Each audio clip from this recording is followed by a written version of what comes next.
somebody's consciousness, and it will help them to live a life which is generally more interesting. And when I say interesting, I don't mean it's like things start to do more exciting stuff. I'm talking about a far more fundamental kind of interesting, whereby life becomes an unknown. And from this unknown, anything's possible. The limitations that we live in on a day-to-day basis, the limitations that we create within our mind, start to diminish. And as they start to diminish, the possibilities emerge.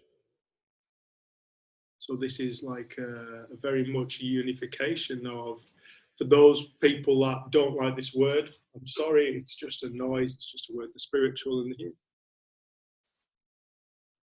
Uniting the two. And an explanation of how we as beings, how we function,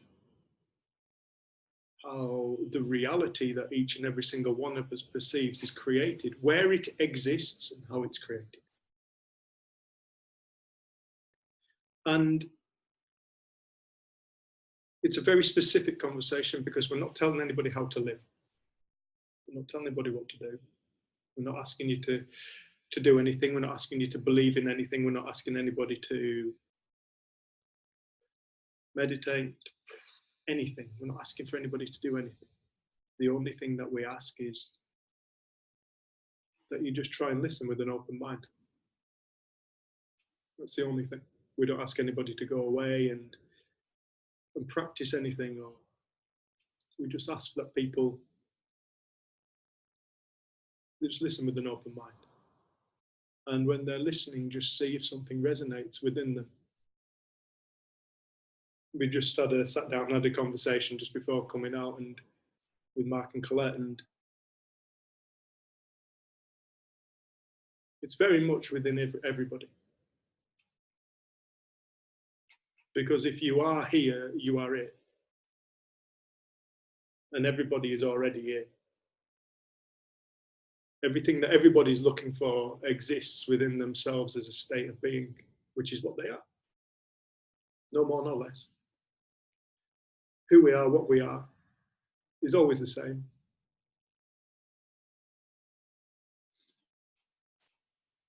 It's creative force to create. It's creative force to create experience.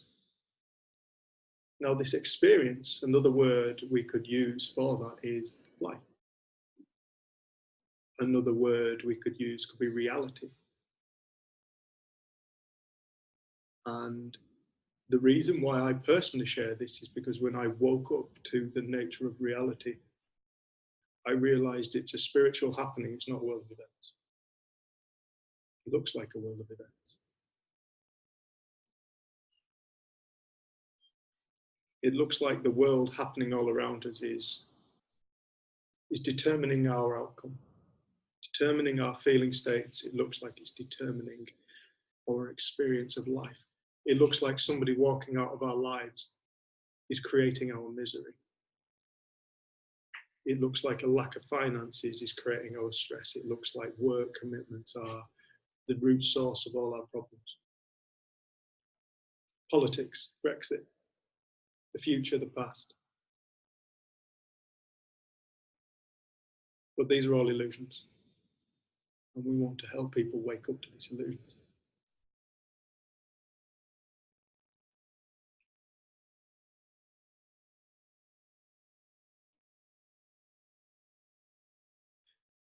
To me, it's vital. To me, it's the most vital thing anybody can understand above anything, is the nature of what they are. Because whilst we're living in a misunderstanding about what we think we are and who we think we are, we will live with so much suffering. In Buddhism and Hinduism, they say, see beyond the ego. If you want to find peace, if you want to find connection, you have to see beyond your ego.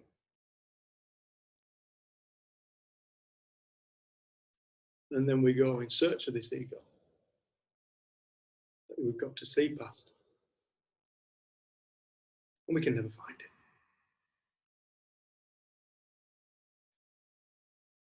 And it's because it's the illusion. It doesn't exist. The intellect. So in order for us to start to find peace, we have to see past or start to make sense of life. And this can only take place in one place. And that is wholeheartedly within ourselves. We've been asked to do a talk for World Change Day, is it? World Transformation Day. And it's interesting because we all want the world to change, one way or another. But we never look at ourselves.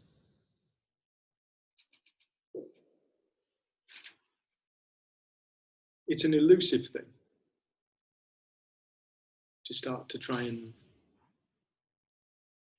find this thing, because the first place we go looking is with the intellect. We start searching for it with our mental capacity. We start looking, our mind starts getting busy, we start thinking.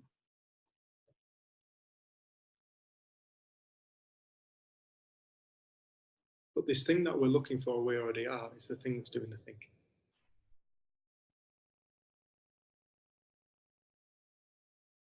It doesn't look like it. It looks like we're trying to sort life out. It looks like we're trying to sort life out in order for us to be all right. And that's what we do, because we believe in an external reality. We believe that reality is out there, the world, all over the world, all over the universe. We think that is reality. And we observe this reality via our senses. We don't realize that the reality that we truly perceive is a state of consciousness. And this state of consciousness creates our reality. Whatever state of consciousness we are in is how the world looks. When I'm in a pretty wanky state of mind, the whole world looks like a shithole. People piss me off. I'm very quick to temper, very quick to snap and react and blame other people. But when I'm in a more loving state of consciousness, things that would piss me off when I'm in a low mood, just like water off a duck's back. I'm far more kind, far more loving.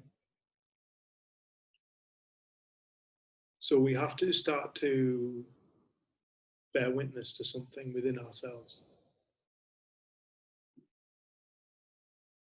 If we truly want to start to find what we're looking for, and if you really take a deep hard look at it and consider life for any moment, just for one moment, you'll notice that everything you do, you are aiming towards something. It's always the same thing, no matter what we do, whether it's go for a, Kev, do you turn up on a push bike? I think, yeah. Yeah. Whether it's go for an awesome bike ride, or whether it's to get more money in the bank, or whether it's to be with that partner, or whether it's to be with this or become this. It's always to try and find some form of fulfillment. Everything we do is a striving towards a feeling state. Take drugs, drink. Why? Because we want rest from the mental turmoil that we live in. We want to feel different. We want to feel good. We want to feel happy. We want to feel peaceful. We want to feel joy. We want to feel love.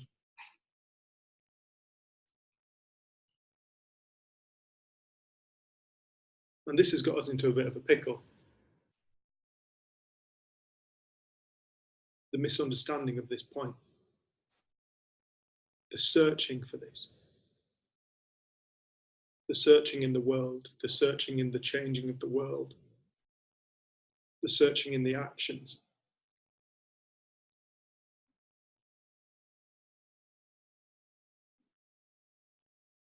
It's funny, when all those ideas die down, it's exactly what's left. Peace in our mind, It exists the moment that we just settle our little asses down and all the stresses take a back step. We find ourselves sat there in peace. And in that place, the world's perfect.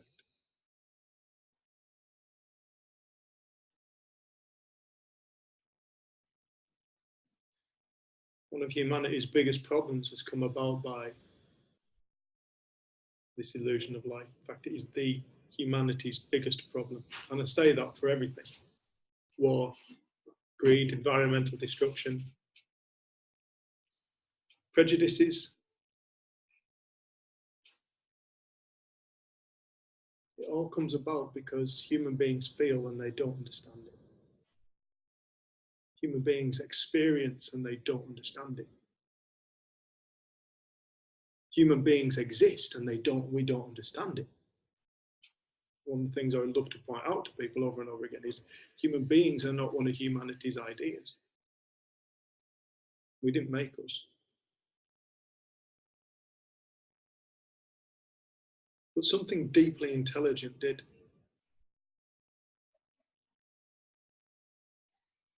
And this deep intelligence is the same thing that created the woodland. That created the insects that pollinate the woodland. That created the life cycle of the insects. The amazing transformations during pupation and reproduction. It created the planet. It created the sun. And what we have there is the same thing that created the insect world and the plant world and the fungal bacterial kingdoms, and is the same thing that created humanity. And it's a knowledge. It's the source of knowledge. We were speaking earlier on, and one of the things that Sidney Banks, the man who recognised, all right, in our time, how to help people wake up to life. He would say to people, you need to help people raise their level of consciousness. You need to raise your level of consciousness.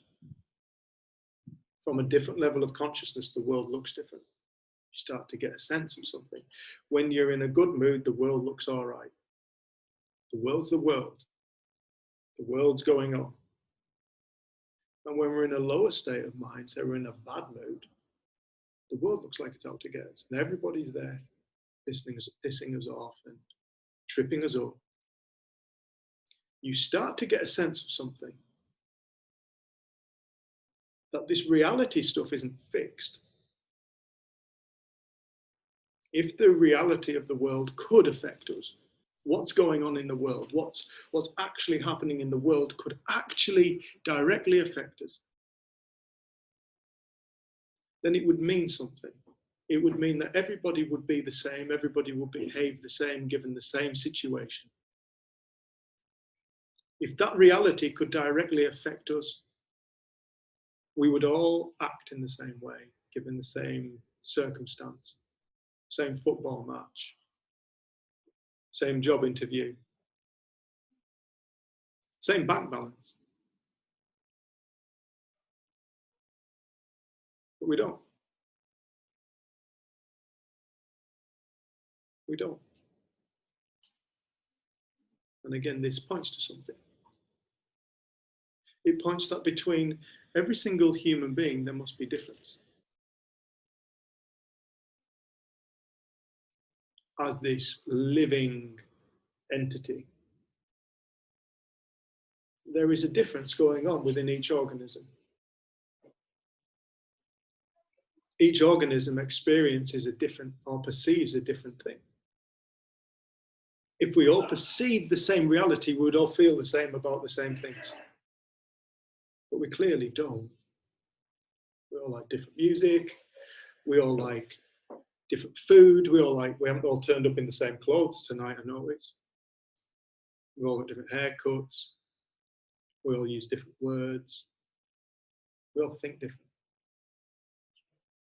So starting to get an understanding of the nature of thought, the nature of consciousness, is absolutely vital if we want to start living life with more acceptance.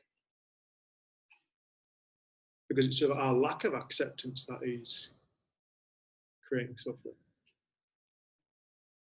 When we don't accept something, we live in turmoil. So to start to find acceptance, we need to start to understand it. Because when we start to understand people, then we start to find acceptance. There was a beautiful story once told at one of your retreats, I remember, I think it was, where a lady walked in and she walked in and a toddler had got all the clothes and blankets out of the drawers and put them all over the floor. And she walked upstairs, opened up the door and went down to her husband and went, "You're going to have to deal with that. I am not in the mood to deal with that today." So husband went upstairs, sat our toddler down on the bed and said, "Why have you done that?" And they just had a newborn baby and they just started walking. And the little toddler, crawling was it? The little toddler said, "Well, I was worried for the baby in case it fell down. I didn't want it to fall and hurt itself." So with that, the dad went back down and said, "Do you know why she did that?" No, she didn't want the baby to hurt herself, hurt himself, whichever way it was. So with that, the mother went back up and said, "Look, I just want to have a bit of a conversation with you about this. Perhaps next time I get you a load of blankets and you can use these blankets, just perhaps if you don't use the clothes." Understanding, acceptance.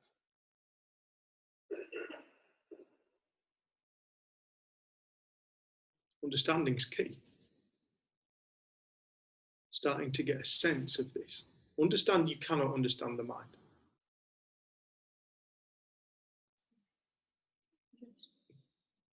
30 more seconds. You can't truly understand this stuff. You can never truly understand, but you can sense.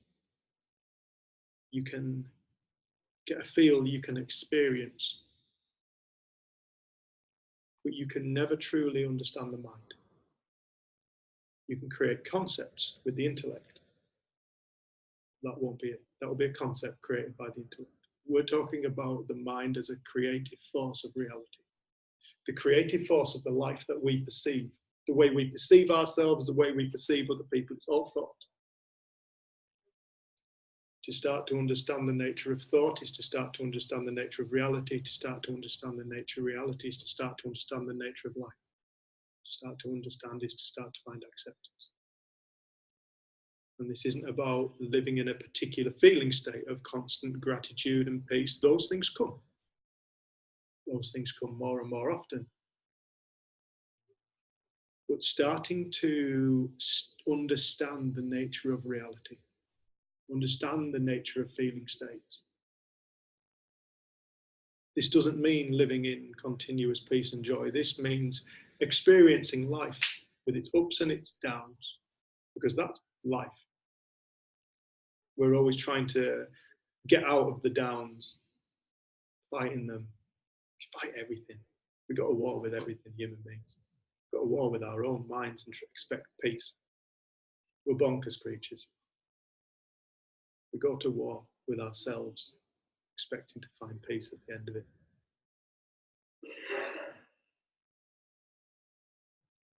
So to start to understand the nature of the mind is to start to understand the nature of feelings, because they're both the same thing. Any feeling we're living in is not because we're a victim of circumstance.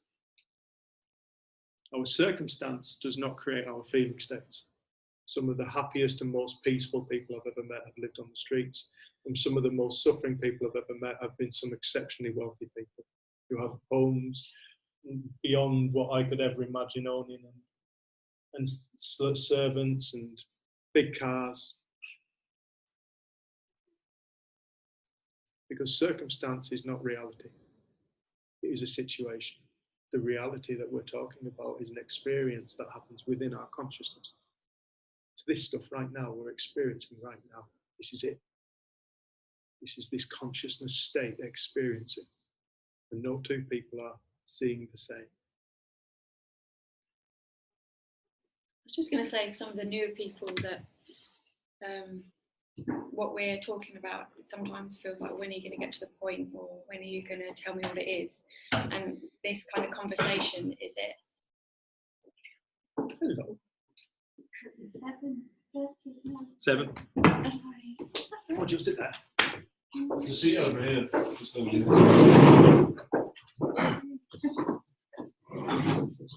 You're right, love. Okay, you did miss that.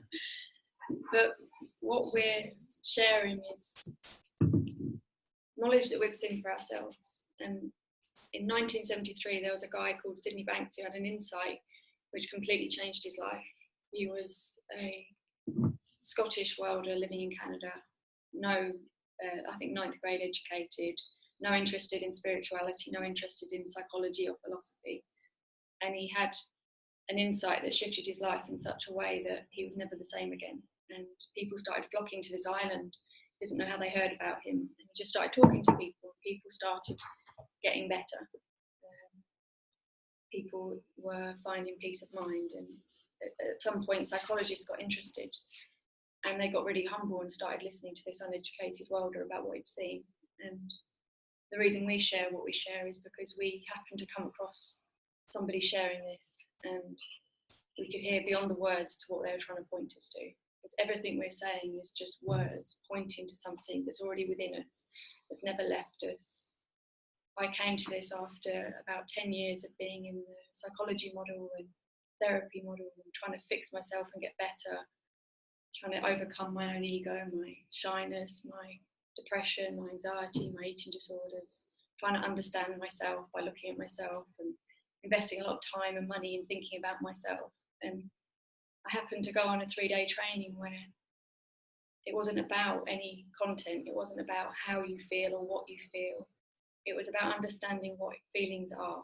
And I think we attribute our feelings to external sources, or our past, or our personality, or what might happen, or our family. But what this uncovered was that there is only one place to look for any experience or feeling, and that's within our own mind, given what we're thinking. And the more that we see that, the freer we become. And the more that we see that, the less interested we get in our own stories, because I know that my story was a fixed story of what had happened in my life, and it was in order, and there was reasons, and there was ideas of me and what I was born with and my personality, and all of that stuff completely unraveled in those 3 days, because it wasn't a fixed thing, and it never was. Like, who we think we are is a bunch of thought that we have again and again and again, and we buy into, and we limit ourselves with that. But to know that the only limit we ever come up against is one within our own mind, given thought, and that we can see again and look again and change. Like, this has allowed me to completely go beyond anything I ever thought possible for myself in my life. And I've got to travel and work with people from all walks of life, with sometimes pretty heavy labels, been in the psychology and psychiatric models for 10, 20 years, worked with business people, worked with people who've lived on the street, worked with different communities in schools. And it's like, you don't have to know people's story, you don't have to look at the content of how they feel or who they think they are. But when you remind them of something that's already true, already happening, inbuilt in us, and that wakes up, they then go on to live in a very different way. And we were talking to these guys earlier, and I was saying, I've been around this understanding for such a long time that at different points I've kind of really enjoyed listening to certain teachers, and I kind of get obsessed with the idea of, like, they've got the right way of sharing it, they've got the right kind of message, and I end up getting to the point where it's never going to be someone else's voice that is helping. It's us finding it within ourselves. Sid was never telling us how to live or what to share. He was saying that look within yourself, find it to be true, and then share from there. And you never know what might come up. And like, I've loved both of you guys' examples earlier. Like, it was just sharing and not even knowing that you knew what you shared. It just came to you. You didn't even know, and you were like, wow, how did that come to me? And I think that's something that seems to happen more and more. You don't even know where it comes from. I didn't know I knew that. And you start to realize that knowledge and intelligence is inbuilt in us. It's not the same as education, and there's nothing wrong with education, but this knowledge, this intelligence isn't the same as that. It's something that is a level playing field because we're all connected to it, and we are all it.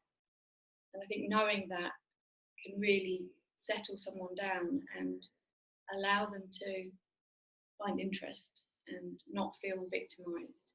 And it doesn't mean life doesn't happen. Life's going to happen for all of us. But the amount of peace that I've experienced through coming across this, I never thought was possible, because I thought I was a type of person.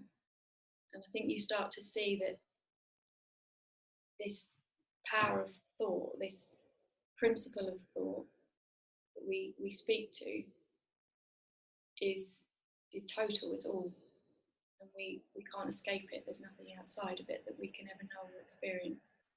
But to know that that word thought is just a noise to describe what's been pointed to throughout religion, philosophy, is this creative force, this creative power to live.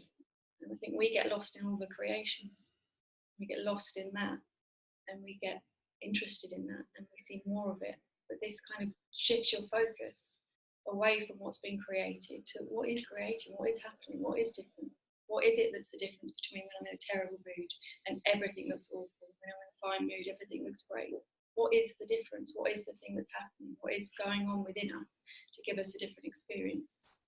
And then we stop looking to circumstance, and we stop blaming for our good experiences or our bad experiences. And it's something inside of us wakes up. We start being our best guide and best teacher. And we don't look outside for, in the same way that we always have the other people to give us the answers. We realise the answers come through us. And it doesn't matter how many times I hear people speak about the principles, they'll say something that I've probably heard 100 times before, but at some point I hear it. Wow. So it's the same words, but I've got the message. They're pointing to something within me that I hadn't heard before. So it's not in the words, and it's not in this room, and it's not in the understanding, it's within you. And I think we're very quick to think it's this understanding, and I made me and then the understanding something I wanted to get more of, learn more about. And I didn't realise that really the message was, no, you're already in action, now go and live. Like, you're the knowledge, you're the teacher. And I think when you listen from that place, what you can hear is incredible, because you're not listening to get something, because you realise you can't be more whole than you already are. But what seems to happen is stuff falls away from you, stuff falls off of you, and you realise your wholeness. And the stuff that falls away, it never existed in the first place. It was always a construction, it was always a belief, it was always thought. And I think the freedom that then seems to come, it blows my mind. And like we've said, we've been to places where we come up against people and situations where we think, is this really going to be relevant? Because surely there's something else they need. And then you see that this is relevant regardless of who you are, where you are. Like you were saying, it's the most important thing I think I ever came across, because I was looking in the wrong direction before. I spent so much time studying who I thought I was and what I thought my ego was, and trying to make it look better. But to know that you don't have to work on it, we're all going to have it. It's just thought that looks like something other than thought. And then sometimes you get to see it for what it is, and it falls away. Sometimes you get to see it for what it is, and it stays around. But it doesn't matter either way. Like, you're onto something.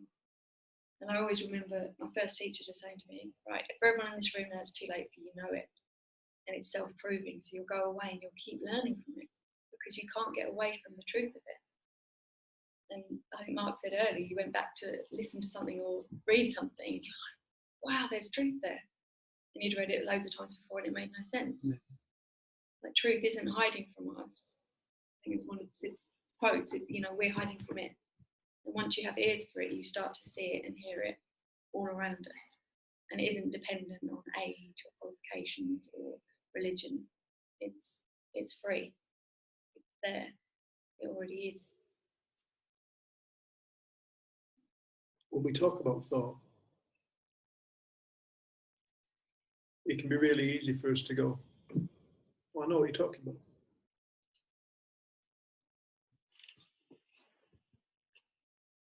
I'd like just for a moment for people just to consider that. What is this power? What is it? Where's it come from?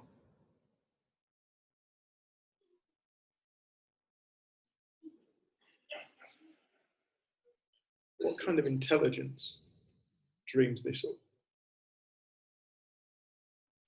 Dreams of this gift of thought.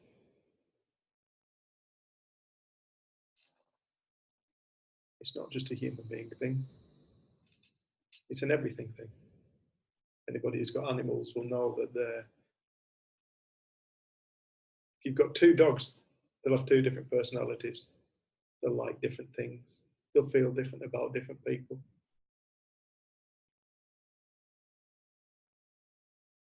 Consciousness, life, is a thinking state. It's not something you can locate.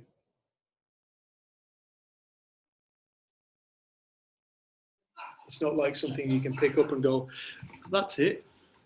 That's a microphone. That's it. You can do that with a microphone. You can do that with a whiteboard. You can do that with a laptop cup.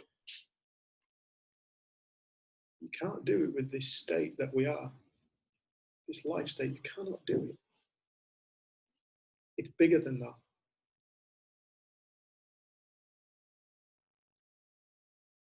It's more amazing than that. You can never hold on to it. It's simply just a concept of the mind, an idea, the moment we think we know what any of this is. This is far greater than anything our intellect can dream up. The intellect is a consequence of this stuff. All of man's creations are all born of thought. All man's amazing capacities are born of thought. Every single action we do, when we get out of bed, what we're going to have for breakfast, whether we have a good day at work or a bad day at work, it's all thought. What we're going to have for tea, whether to have a shower or a bath, to wash our hair tonight or not, it's all thought. Whether we like that person over there, or we dislike that person over there, it's all thought. Whether what we did was right, whether what we did was wrong, it's all thought. We literally live thought. We live thought. Thought lives us. It's a singular.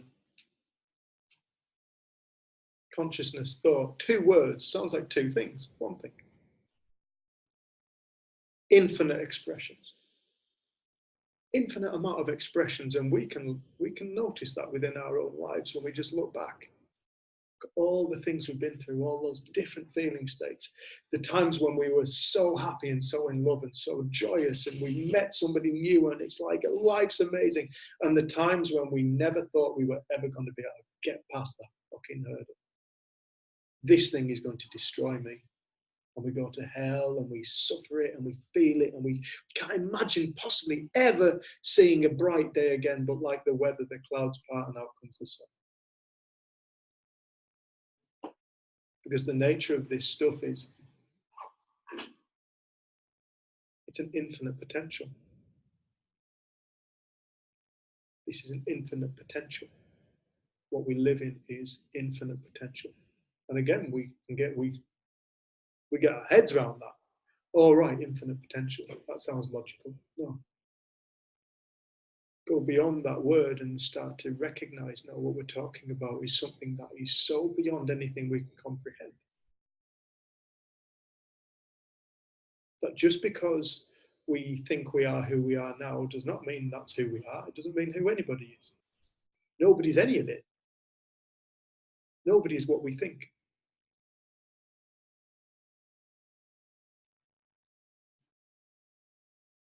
That's why when we face a situation, at some point it looks different. So the situations change. Situations do change, but they don't have to change for us to have a different perspective or a different feeling state, or whether we experience happiness and joy or peace or fear. One of the quotes that Sidney Banks would say was, "You're one thought away from happiness and you're one thought away from sadness." Because it's not, our feeling states are not determined by the circumstance. Our feeling states are a reflection of what we're thinking in any moment.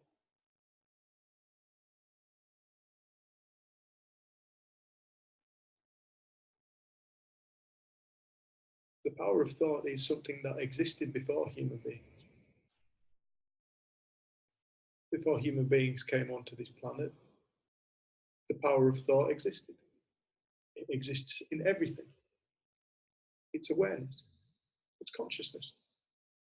Every single thought we have is an expression of this consciousness.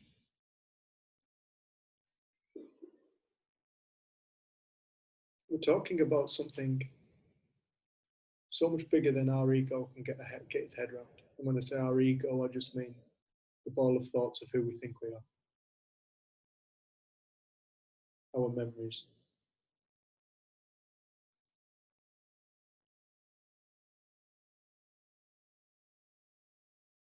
What we are is all the same. And this has been the beautiful thing about traveling the world and getting to speak to all these different populations of people, is we get to meet people. And it's beautiful to be able to point them in the direction of what's the same within everybody. It's not what we think. It's not what we feel. It's not what we like. It's not what we dislike. It's not what we think is right, and it's not what we think is wrong. It's the fact we think. This little point, this tiny point, but this tiny point is the birthplace of creation. The very birthplace of reality. Reality being the thing we perceive, this right now. This moment. This moment is taking place within consciousness. It's experienced via consciousness. It is created via consciousness. It is consciousness at play. Somebody has got up and left. Most people haven't. If the reality of this talk was that it could create an experience, or this room was creating an experience, or the people within it were creating the experience, everybody would have up and left, or everybody would have stayed. But we're free thinking beings. We're free thinking beings. There's no limitation on what we can think, what we can dream up. We're not limited. Thought doesn't work like that. Consciousness doesn't work like that. We're free to think whatever we want. And we're free to believe it. And this is where we start to get unstuck. When we start to believe that the reality that we see is a truth. That my reality is real. That was one of the most humbling things I ever realized, was the reality I see is an illusion. It's not truth. It's not a fact. It's a fact that I am experiencing this reality. I could say that's a fact, but it's not a universal fact. It's a specific fact. It doesn't apply to everybody because nobody else can see my reality. Nobody else can see the world that I see. It's impossible, and I can't see the world Jenny sees. I've known Lisa and my mum for all my life, all Lisa's life. And to this day, we are perplexed at each other. Why the fuck would you do that? Why would you say that? Don't say that. To this day, we see very different worlds. And in some respects, we have very similar interests. But I cannot see Lisa's reality and she cannot see mine. But I know that as real as my reality looks to me, a duck's appears to it. And an ant within the ant colony appears to it. And a tree's appears to it.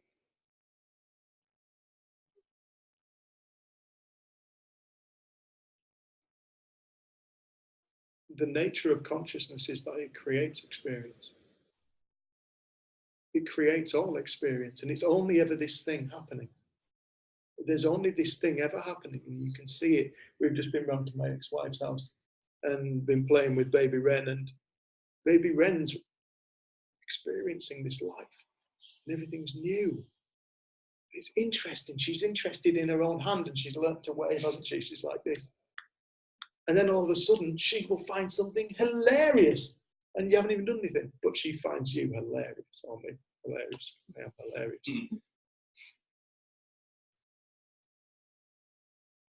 And it's interesting to see this awakeness going on.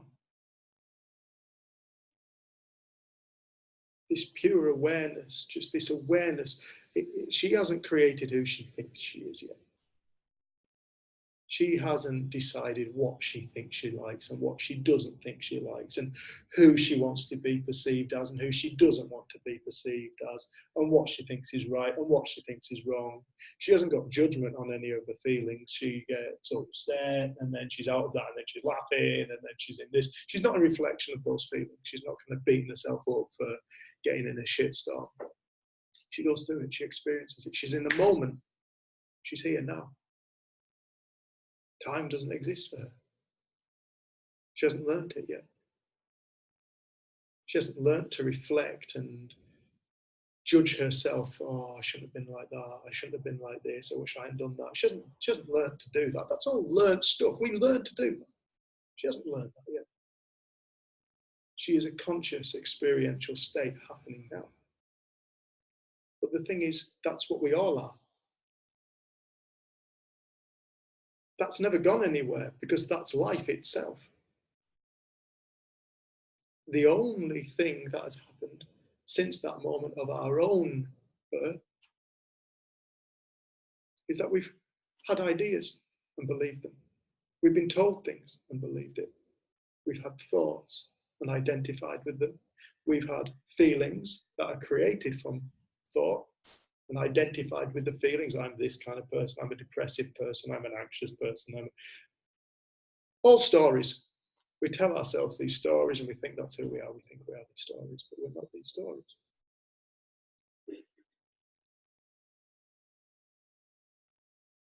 We're not our thoughts. We've all had an awful lot of thoughts throughout our lives. Why are we some thoughts and not others? We're not. We're none of them.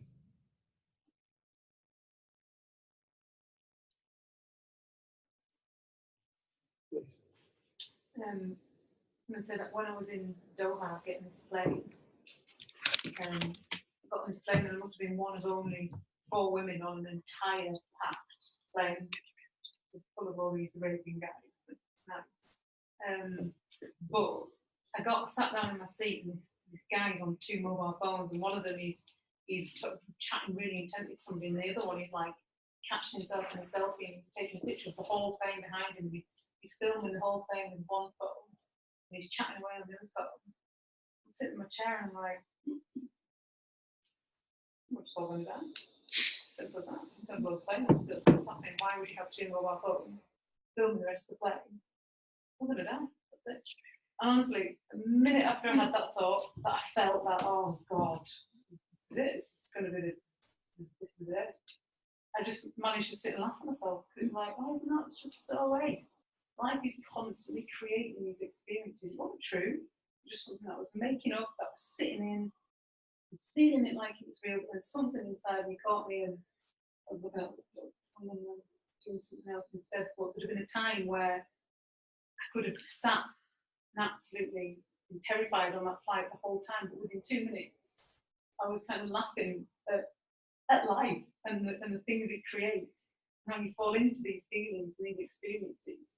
And that's all life's ever doing. It's just constantly creating experience. It's an ever-changing, moving thing. And yeah, I just wanted to share that.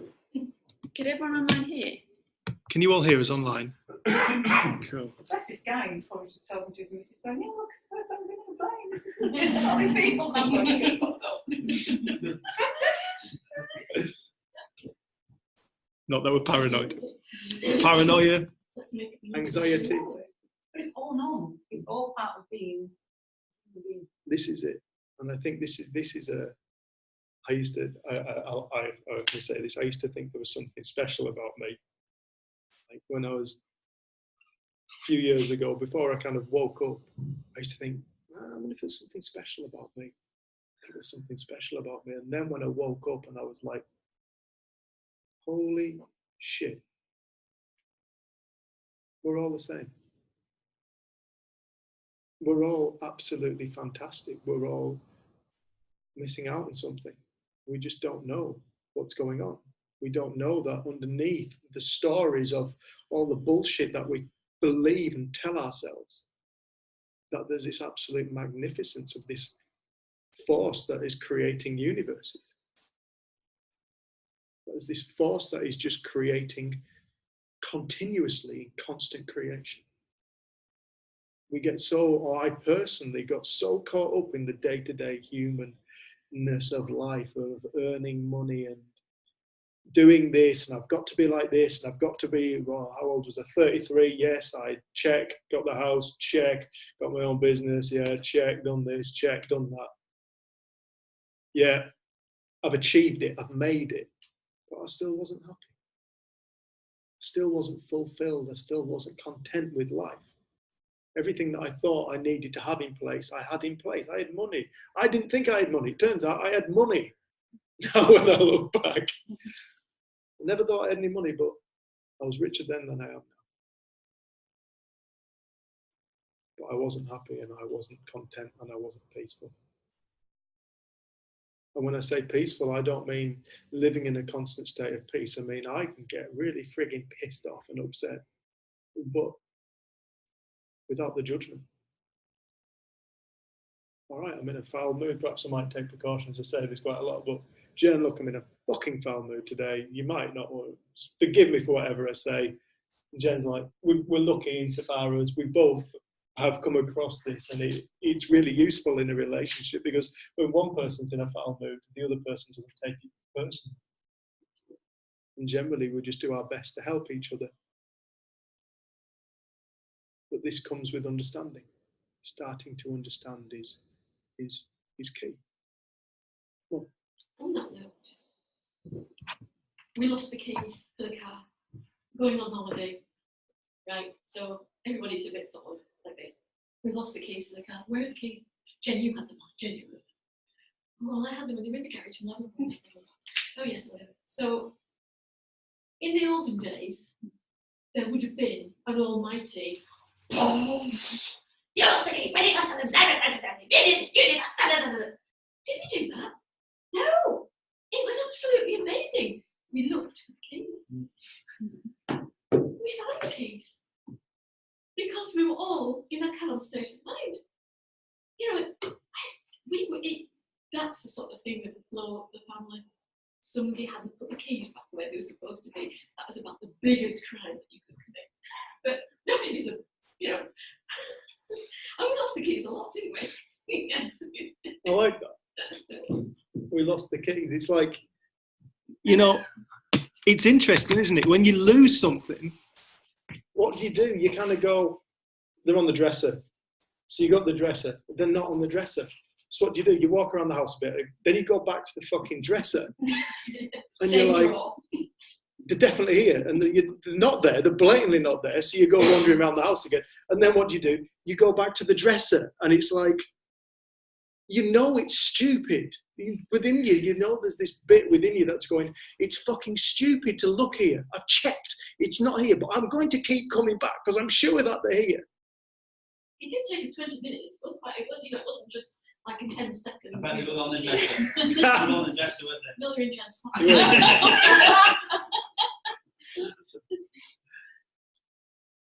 But that's what we've done our entire life. What we're looking for, this fulfillment, this joy in life, this excitement, this vibrancy, this aliveness, this wish to kind of find contentment. We keep going back to the dresser, and the dresser is all the things in the world. I keep going back there and checking in on that, and yeah, that's all right. I'm still not feeling all right, and I'm still not feeling all right about that, and that's the dresser. But the moment we look somewhere else, we look, rather than looking in that direction, we start to look in this direction. Then you find it. And it's not that it's difficult to find, because it's what's creating the idea of out there in the first place. It's always it. It creates the illusion of everything we think about the world, the way the world appears to us. To look outside is the same thing as looking inside. It's the same thing, looking out.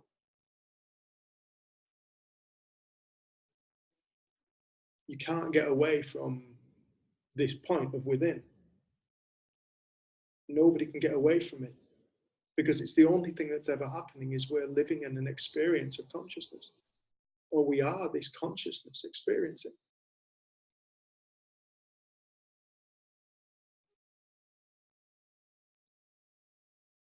When you start to see that, and you start to see the illusions that it throws up. If it wasn't illusions, we'd all see it. We'd all see the same. We'd all see the way the world that Lisa sees or Mark sees. You don't want to be right. But we'd all see the same.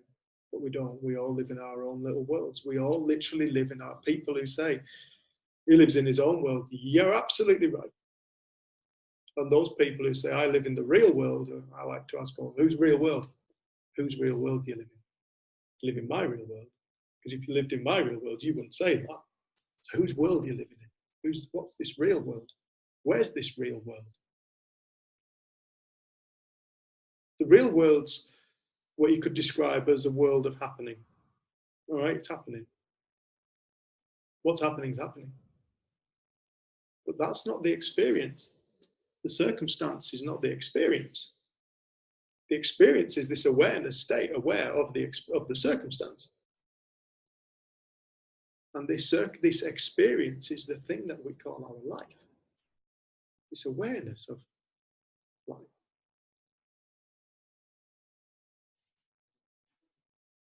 And when we start to get eyes for that, it does something so amazing.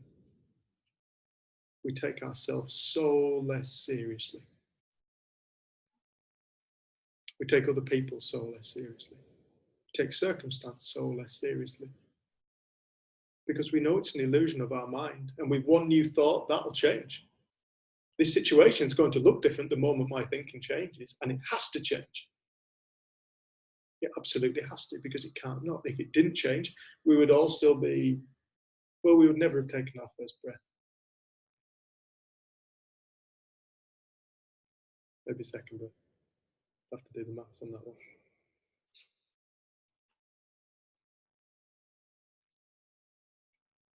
But it has to change. Which is why we do overcome the hardest of times. And there isn't one person sat in this room or on this laptop or in this world who hasn't been through the hardest of times. They've all been through very different circumstances. I know people, we've met people who you look at them and go, why the hell is that causing you so much pain? And then you'd come across somebody who's going through what looks like, can I possibly deal with this and they're all right? Because suffering isn't a circumstance, it's a feeling state. And a feeling state isn't created by a circumstance, it's created by thought. And thought's the most powerful thing in the universe. You can't get one over on it. And you don't need to. You don't need to change it. You can't change it. You can't change something that's already happened. You can't change a thought. It has to have already be born into appearance. But the moment it's born into appearance, it's immediately in the past. You can't change it.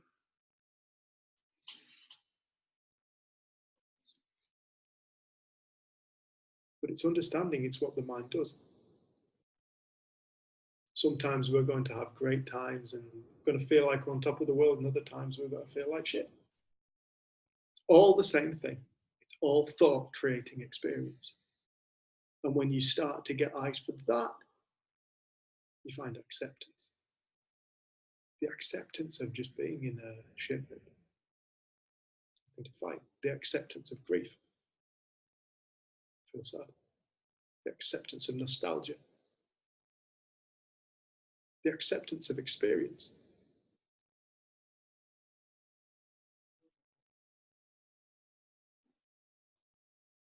It's all the same thing.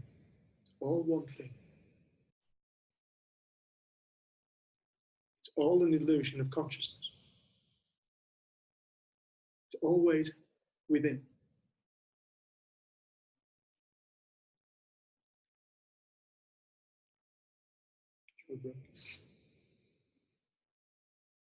We'll have a 10-minute break. So I always say this, as long as there's nobody in the poll, yeah, forget it, quarter past 8. Yeah, 8:15. And if anyone has any questions, just put them in the chat, or I will ask at the end.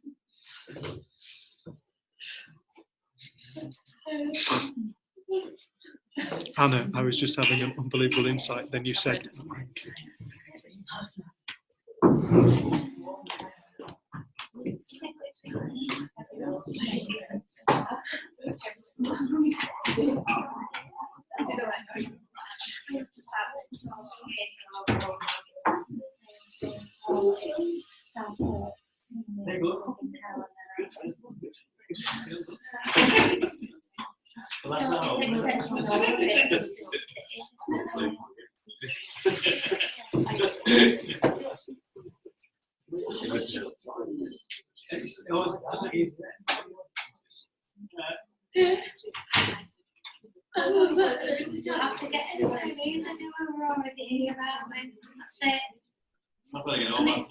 No, I know, but I mean, we don't have to be better in order to be a better person.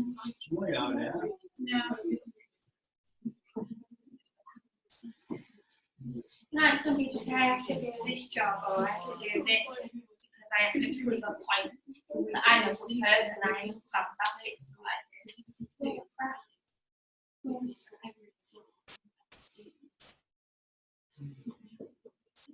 Alright, how are you?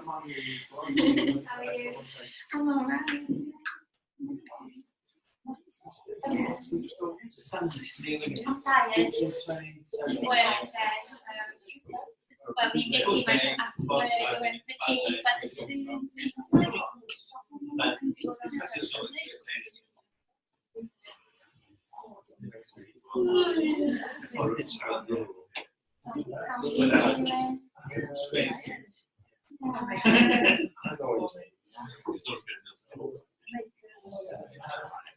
Yes, that's our work.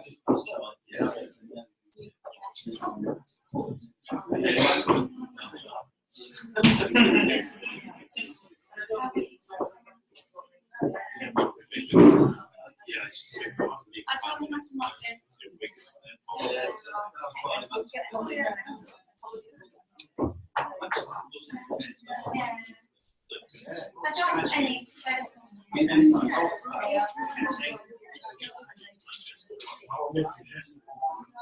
what you would do.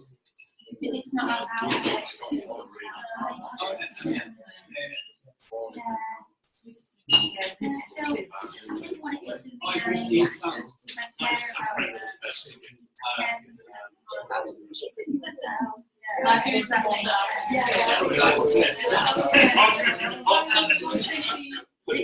where I'm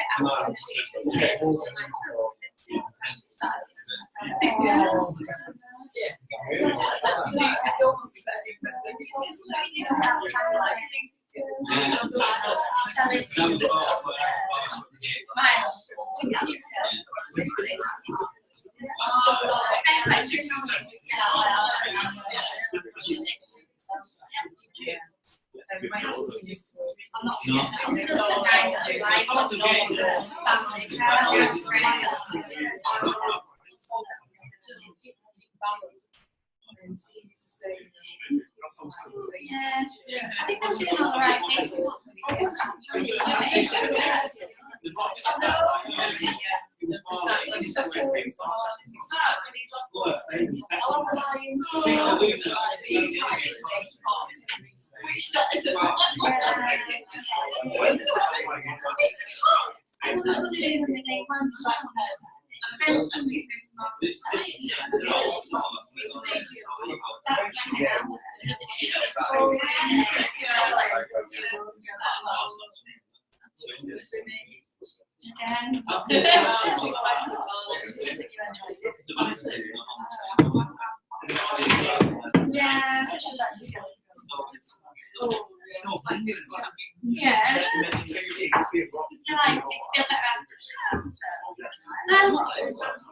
I'm not an amazing swimmer either. I just do it.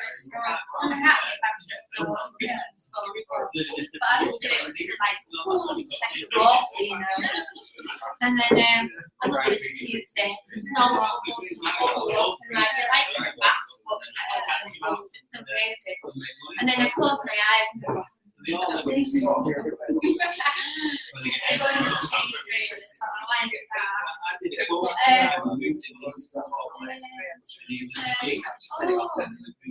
But I had a chat with one of the guys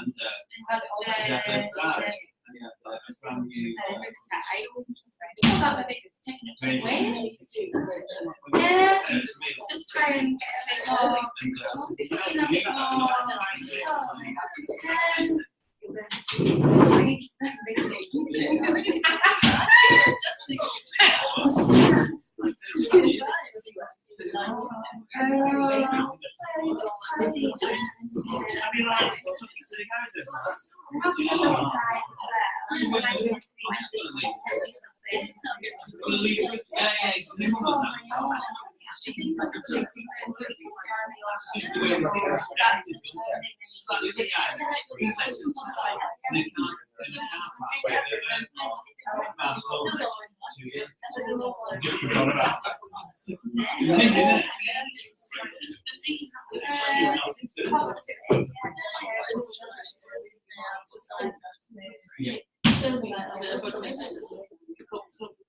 Yeah, are you a bit of this where I'm doing is going at the antidote and it's quite a technique, but you know what I mean? If you don't put it off, you don't have to do it. That's just what I think.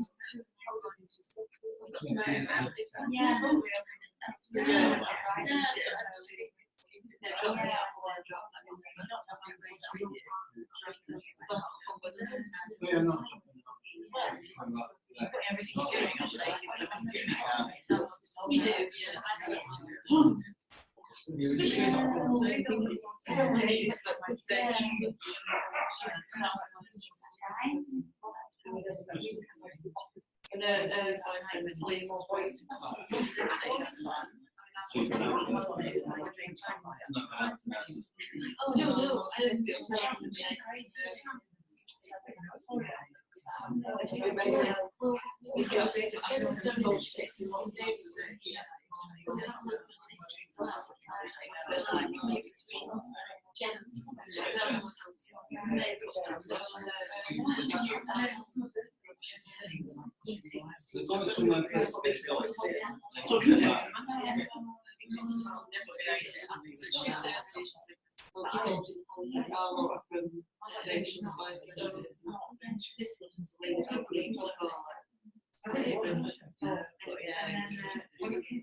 Do you want to make that work?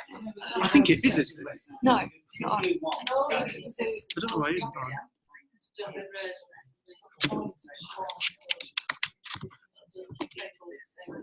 You turned it on. Yeah. Yeah, true. There's a battery lead. You got a battery charger. I do want to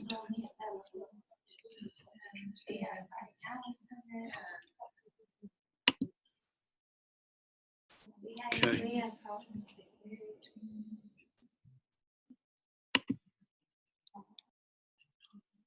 Yeah.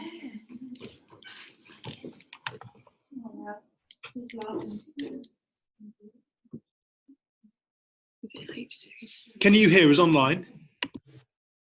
Christian, I'm looking at you. Sandy or Helena? Can you hear us? Can I drink that? Cool. Thanks, Helena. Oh, I wasn't sure. Okay.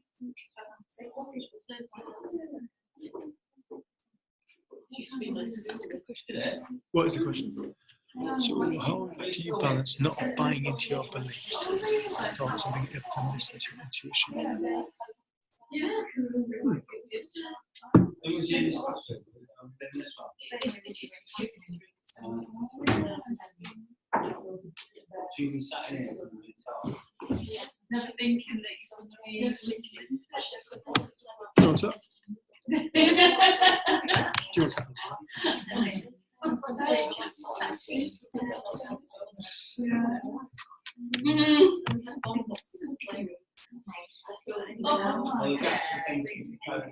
Yeah, you know, big bombs. We used to use them to Well, the other bomb in it. No, they used to be. Yeah, kids, play some bombs. Okay. It's 1:15. We've got people online, so It's normally us. we're on time. Okay. Read the question. Yeah. We'd read it in the because you normally can't read it. Yeah, okay. We've got people online, so Liz, you're right. We love that bit. I love it. Honestly, when you ring Lisa up on the phone, you're like, all right, see you, Lisa. You go, yeah, all right, bye. And straight into the next conversation. Every single time. Sometimes I'll go to Jen, listen to this. See you later, Lisa. See you, bye. She goes, yeah, all right. the day. What? Oh, sorry. What are you doing? It's awesome. Helena online has got a question. Read it because I'm terrible at reading. so how do you balance not buying into your beliefs and thoughts and being able to listen to your intuition?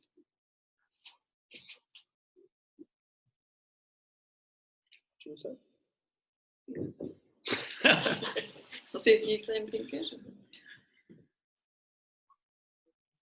Helena, personally, myself, I'm not pointing to anything for us to do. What I'm trying to point to is it's something that is before everything that we think. Something that is what we are. And that to me is a point which when we start to recognize or start to get a sense of or start to get a feel of, it takes care of that kind of question for you. It's like we spend so much time studying the form of life. I mean, I went through, like Jen, I went through the psychiatric model, spent an awful lot of time in there, the psychological model trying to fix myself. And that was a constant study of the form. And by the form, I mean everything I thought, everything I felt, and everything that was going on in the world, my past, future. And we spend so much time mesmerized by this form, our life, our realities, our own different realities. When I say that, I mean simply the different experiences that we go in and out of, these different reality states.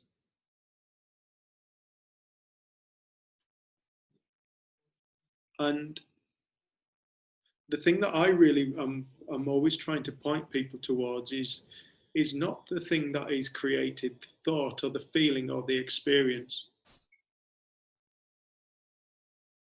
The wise thought, the intuitive thought, the creation.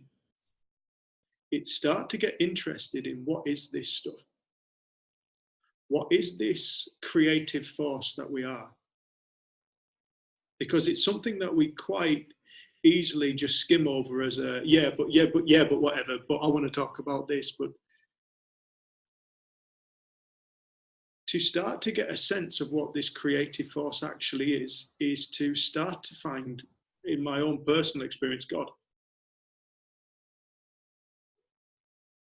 And it's like, to recognize that point is always going to be far more valuable than to understand whether a thought is a good thought or a bad thought. And it's interesting because so much of our wise thought or intuitive thought is kind of an idea given hindsight when we look back. We look back and we go, oh, it was, it was a wise thought to do that. It was an unwise thought to do that. And so much of our time is spent trying to figure out whether it's a good thought or a bad thought. But that's not really what I'm pointing to. I'm pointing to the nature of life. And as you start to get a sense of the nature of life, as you start to get a sense of the ground zero, the totally uncomprehendable, the totally magnificently uncomprehendable nature of life, as you start to get a sense of the source, it will take a life that is at its absolute wit's end, and it will show it love in an absolute flash.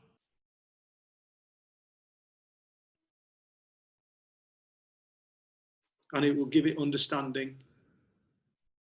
It will bring it wiser thinking.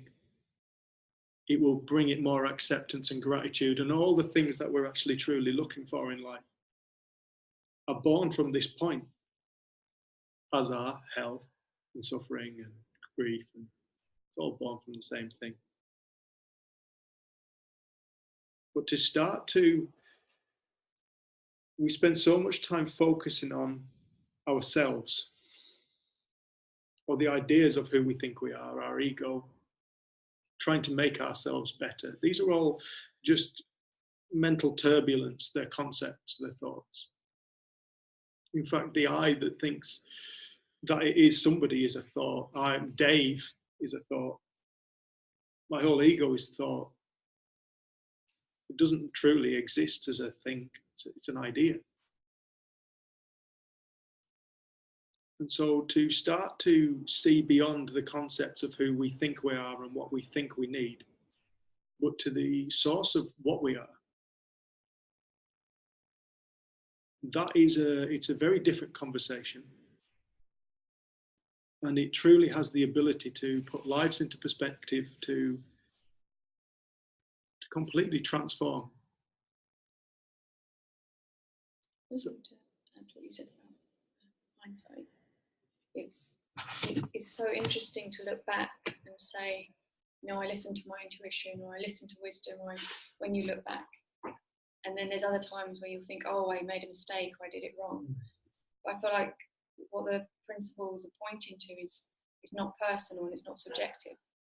And that to me is where the wisdom lies, is within that intelligence. And I think we can look back and make a subjective kind of statement about whether we did or didn't follow the right type of thinking, but it will always be subjective. And I think you see that what the principles offer is something so impersonal and so objective that you get less interested in those details because you can only do it in review. And I think when I came across this, there's a lot of talk about following your wisdom. And I heard that as follow my personal wisdom. So look for it. So I was looking for it. Like, what's my wise thought? What should I do? I follow a feeling. What's the feeling telling me? And I got so caught up in more content. Whereas I feel like what you were saying is like, it's only in looking back that we can determine whether we think we made the wise choice or not. But there's been things that have happened in my life where I would have thought, God, if only I'd listened.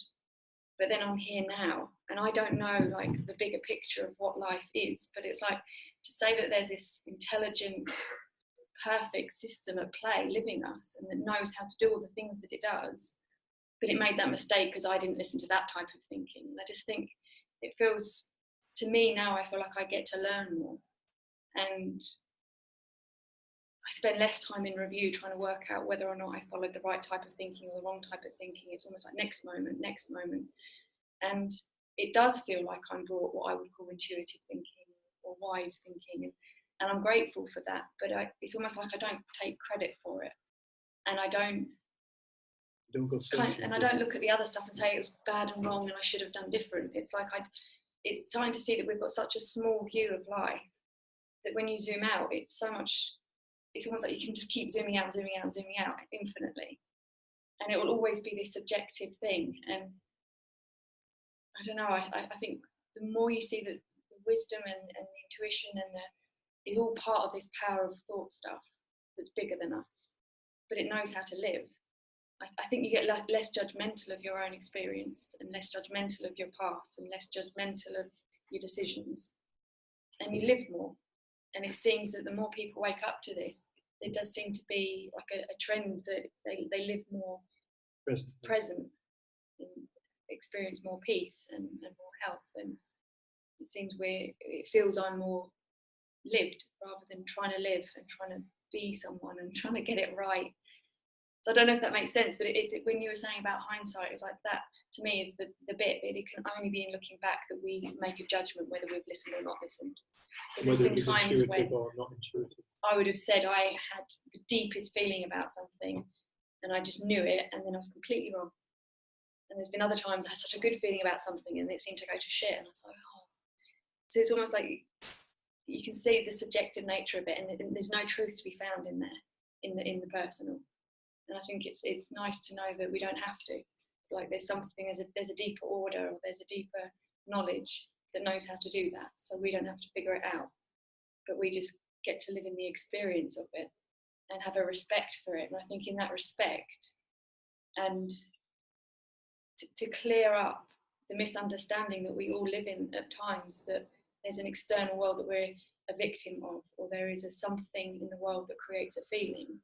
With that misunderstanding cleared up for us, I do feel like we get more and more settled, and settled people seem to make decisions that serve their lives better.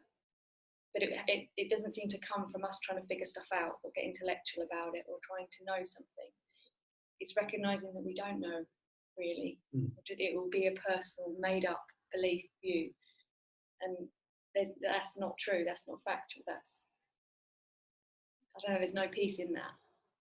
So I don't know if that makes sense, but I like what you just said. There was something else I often speak about is how the decisions that I've had in my life. I mean, some people know I've been to prison, and some people know I had problems with drugs and drink and stuff like that. And some people know I've been exceptionally angry, really struggled, and done what at the time looked like monumental fuck-ups. But I cannot help but be grateful now for those times in my life. I'm thankful. And you could say at that time that it was the least intuitive thing I could have done, was to end up violently abusing somebody and say, that sounds really bad, hitting somebody and ending up in prison. But it turned out that one of the first things I did with this understanding was I got to go into prisons. And I got to share with inmates in prisons, and I got to help inmates recognize and wake up within the prison system. I was exceptionally thankful that I'd been to prison, because I could sit there as one of them. I've been where you're sat, man. I know what it's like. It's terrifying. Prison's full of hard men. No, prison's full of scared men. A hard man is a scared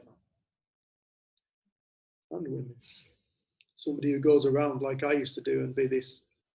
I used to have this defense, because I used to think it was what I needed to be. I needed to be this hard man, this ego of being a hard man, and it was purely to defend myself, because I was scared. So I could go into prison, I could sit down as this as this reformed hard man who didn't need to be hard anymore. Why do I not need to be hard? Because I'm not scared of you anymore. I'm not scared of life. I'm all right with life. I'm all right with feeling like shit. I'm all right with feeling sad. I get to experience more love and awe and mystery and magic because I haven't got a fucking clue what any of this truly is. And so I could say that it was perhaps the least intuitive thing I could have possibly done in my life, but it turns out to be one of the most pivotal turning points in my life and something I'm so thankful for. So it's really interesting because we're very, very quick to box off with our intellect and ego, or intellect and ego, they're both the same thing. I want people to understand that. With our intellect, we're very quick to box things off and compartmentalize into right and wrong, good and bad. And like Jen said, she used the word it's subjective. This too is subjective. Is it right that somebody should drive a truck through people on London Bridge?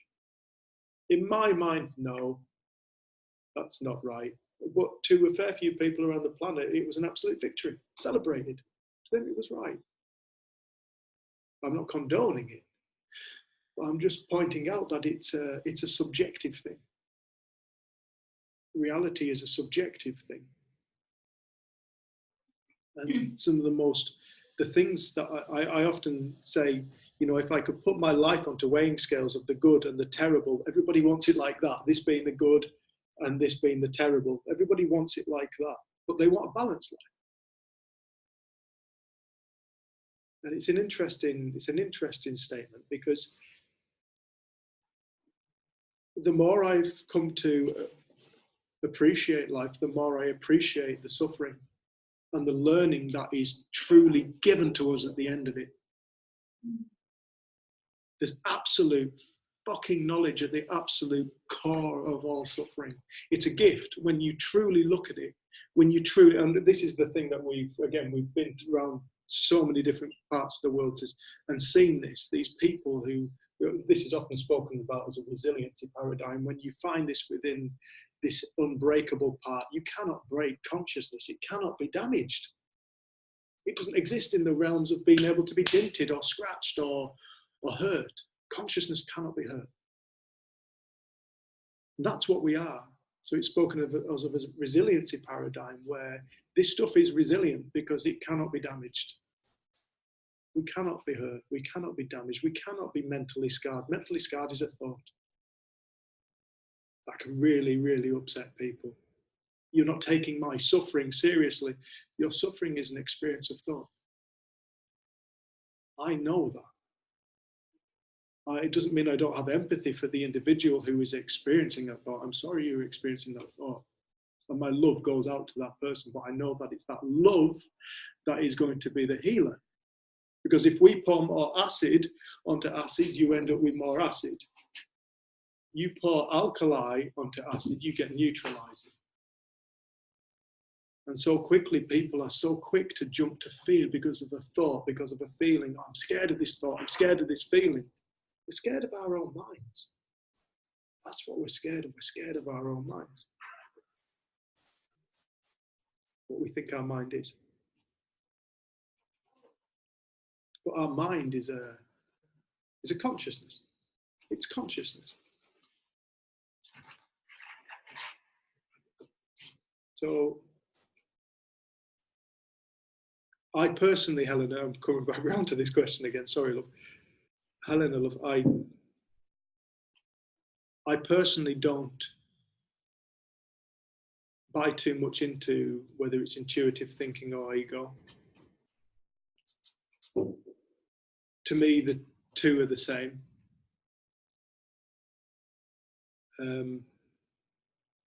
Sometimes I really get a feel for something, and like Jen, I can really get a feel and think I'm onto something, and I know that this is right, and it turns out I'm totally wrong. And sometimes I can really get a feel for something, I think it's totally wrong, and it turns out it was brilliant. I've learned that my feeling state is not an indication of anything that's happening in the world.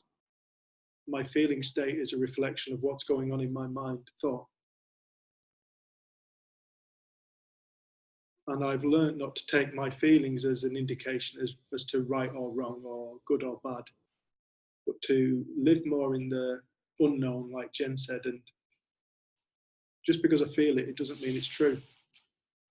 It's a potential. And that potential could change in any moment. And I've borne witness to that so many times in my life that I've really grown in appreciation for that fact. And with that in mind, I do find myself more present more of the time, because I'm not trying to figure things out. I'm just kind of living now. Well, I think it's very cool. We can be very quick to separate thought into all its different parts: good thought, right thought, wrong thought, bad thought, intuitive thought, all these kind of thoughts. We can split thought, but it's all thought. It's all the same thing. It creates ideas. And so just if we want to truly start to get a sense of life, we need to start looking at it as this one source. And this is the same thing that's spoken about in all traditional kind of spiritual teachings. It's spoken about in quantum physics now.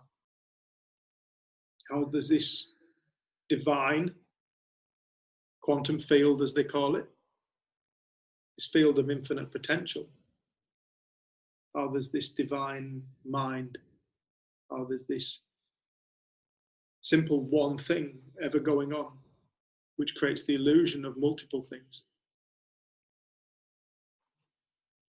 And in this one thing that's going on is the entire universe, where there is no separation. There's nothing separate from the universe. The universe is a play of this thing. The entire universe, as we see it, the physical realm of it, is housed within it. It is created from it. It is it in form. It includes this planet, and on this planet is included humanity and the rest of the natural world. The natural world and humanity are not separate, they're all one thing. Everything's nature. And so to truly start to get a sense of the nature of life, you have to start allowing the dualities of it all to kind of start to disperse.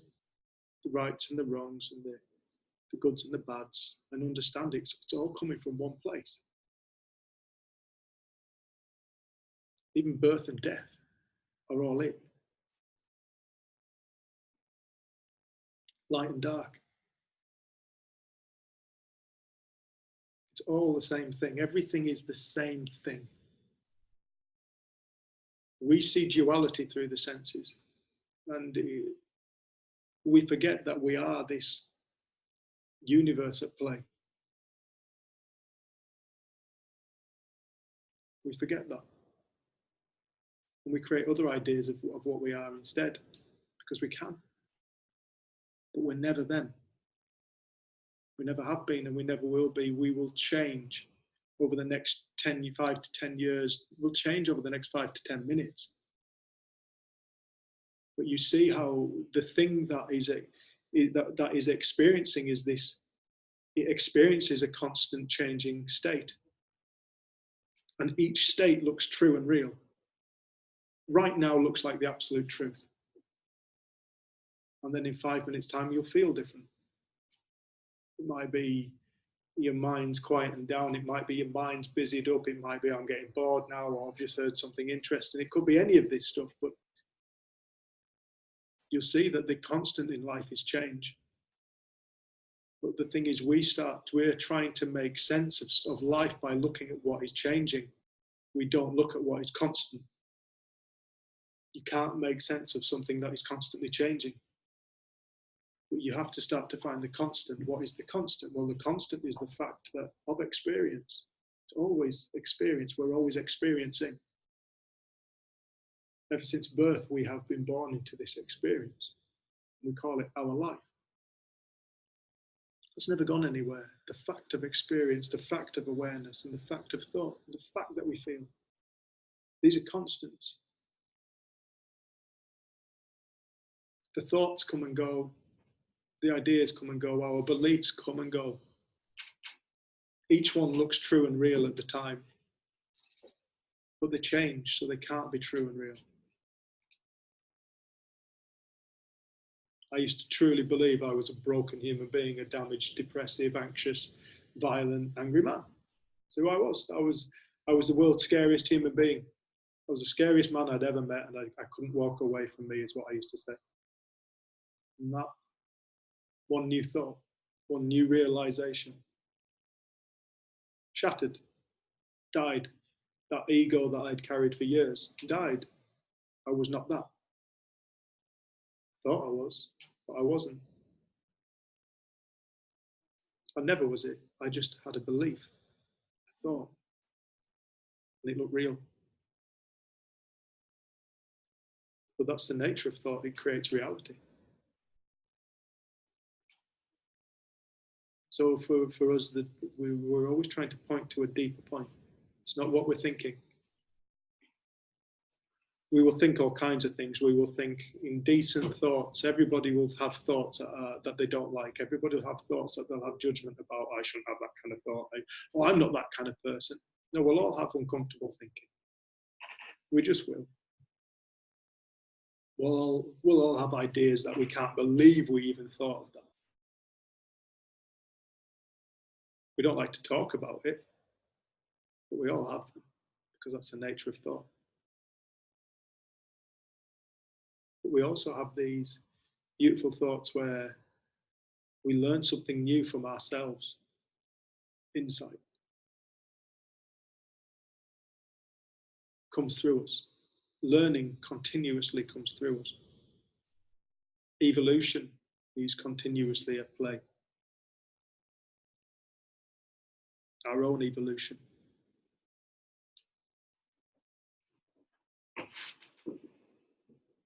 To raise our level of consciousness sounds really difficult and mysterious, but it's simply insight. Every single insight that we have raises our level of consciousness, raises our awareness of life. You can't force it. It just happens when it happens. And you're thankful for when it does.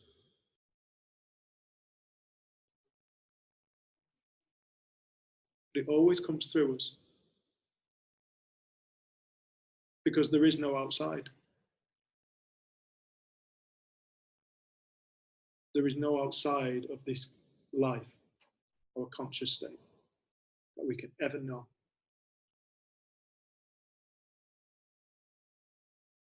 You can only ever know the world as a being, as a human being, as the state of consciousness that we sit in,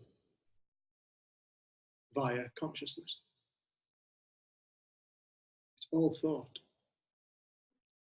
It's all this miraculous gift.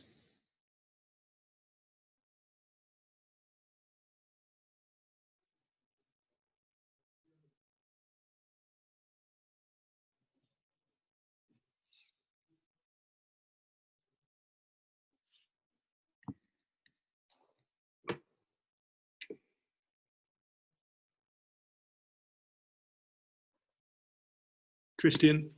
Yes. Anyone in the room got questions?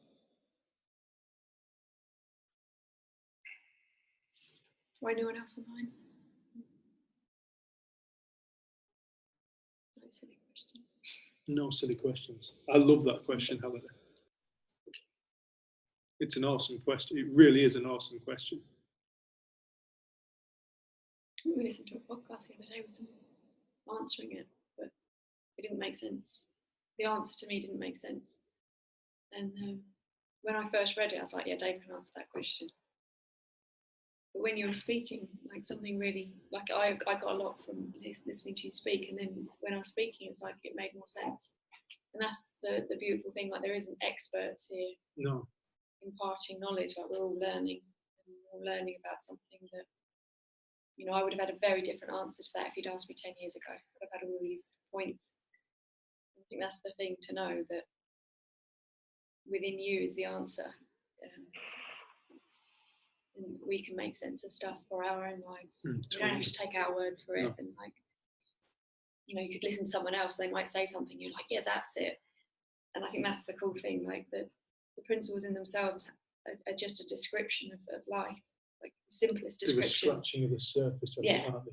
And it almost feels like it opens us up to just so much more, and then just learn and grow, and don't take our word for it. Like, this isn't imparting of knowledge. This is a recognition that knowledge is present. And I know that I've gained so much in my life through, it feels like I've scratched the surface of whatever this was pointing to. And we've been listening to something called The Lost Chapters of Thomas, which are supposed to be the written down words of Jesus. And we've listened to it maybe about 6 or 7 months ago, and it was just literally just going over my head. And then just recently we listened to it, and I'm like, how did I not hear that last time? And it made so much sense, and now I can't find that bit, and I can't remember what it was. And I think you start to realise that the words aren't ever it. It's like a recognition of something that's wordless, that wakes up within us. And that's, you know, we're not going to get to the end of that. And to know that we live in a world of thought, I think you start to take it a bit lighter. It doesn't feel as heavy, and it doesn't seem like a job to have to do life right. And I think you do get a bit more momentary. And I think, like you were saying, watching Ren, like, she's not thinking, am I getting waving right? Am I doing this right? She was just, and then just cracking up. And I doubt she was thinking about what she looked like when she cracked up. And like I remember saying to Lise, like, I've always been like a really silent laugher almost. And after coming across the principles, almost like playing with what's it like to actually let out sound when I laugh, like to not be so self-conscious. And I think I've loved that that's something that's come to me, whereas you wouldn't even, like I said to you, I can always hear you at a conference because there'll be this just ridiculously loud laugh from the other side of the hall. And it's just like the humanness, the insanity of it all, and to think that I know something and then to get so lost in it again. I think it's just, it always feels really important to me to say to people, you know, we're not experts. We're not here to tell people that what we're saying is the truth. But what I would say is that this has been the simplest understanding or offering that has pointed me back inside, and I've found my own way. And then I've watched people all around the world find their own way and their own answers. And just to stop, it seems it stops the kind of the search, but then what you gain and what you learn is kind of more than when you've been scrabbling around searching, because you've been searching on the dress or whatever you called it earlier. You know, we've been searching in the wrong place.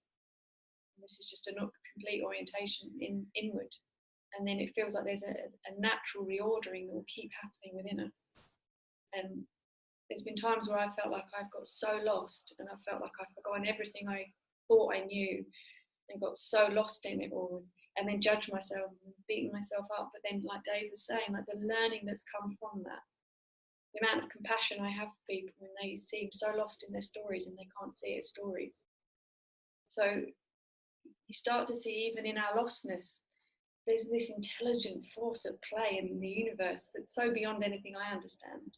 So to call it lost again would be some kind of judgment that it was wrong.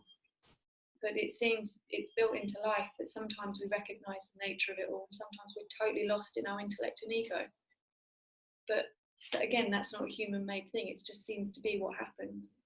And I think there's an appreciation for that. And then I think when that kind of starts to settle, we don't have the same dualities, because it's not right, wrong, good, bad, this, that. It's just, this is just life happening and playing out, and that's a far easier place to be than when we think we can get life wrong. But we can't get it wrong. And I think that was so much of my fear, was to get life wrong, to get the question wrong, to get this wrong, to get that wrong. And it's almost like you can't get it wrong. There's an intelligence to this life that knows how to do such intricate, incredible things within our bodies, within nature. It's not getting it wrong. I don't know what like we can look around the world and see the stuff happening, and like Dave was saying, I've got so much judgment about some of the things going on in the world. Me too. But then there is times when I'm really not in judgment of it, and I'm just almost in fascination of what we can do as creatures to one another, to the planet, to other beings in a really neutral place. And I would have thought before that meant I didn't love, or I didn't care, or I didn't. One of the teenagers we worked with in South Africa said they had this whole lesson, and everyone was saying how important it was to worry. Worry was important because it showed that you cared, it showed that you loved. And she was like, no, you don't have to worry. And they're like, no, you do, to show that. And she said she was the only person in the room that saw that worry wasn't necessary to show that you cared or that you loved. We spoke to a lady the other day who said, how can I enjoy my life? And I had a child, and a black lady living in this world would be 4 times more likely to have lost her child, and she had all these statistics, and she was almost unable to enjoy her own life because there was other people suffering, and she felt like, why should she be okay? And she could get how the principles could be helpful on a personal level, but how could we help? But it's like Dave said right at the beginning, like peace on earth starts in each of us, like within us. As we start to find more peace, it doesn't mean that we get accepting and say that everything that happens is fine. But from that place, I think we get more, I've got more active. I've got more of a desire to have that conversation with someone, or to go and travel and speak to people. Like if we're away working and someone says, can you come and speak to this group of people? We're like, yeah, we'll speak to anyone about this. And it's like my desire to serve has gone up as my kind of worry and anxiety and thinking and struggle with life as it is has gone down. But we think that worry and that anxiety and us suffering is somehow helping the other people who are suffering. It's like, no, that's just 2 people suffering. And this oneness, this conscious state that, again, like I see separation. I don't see this oneness. I get a sense of it, but to me, there's individuals walking around. But if we are this one conscious state, this one energy, then us living in a space of peace is helpful for everything. And I think it's easy to forget that, and to think that to show that we care, we have to be in a state of worry. But it's like this, in some ways, is the most selfish thing. Like, see it for yourself, recognize this within yourself. But by being selfish with it, you're helping the planet. And one of my favourite ever Sid quotes was that he said, I'm just as much use tending to my garden as I am out giving talks. Because he knew that when he was just in his garden, in the state of consciousness in which he often lived in, that was adding to the peace on earth. And he still went out and he did his talks, and he went into universities and he worked with psychologists, but he also recognized that the urgency and the struggle was adding to urgency and struggle.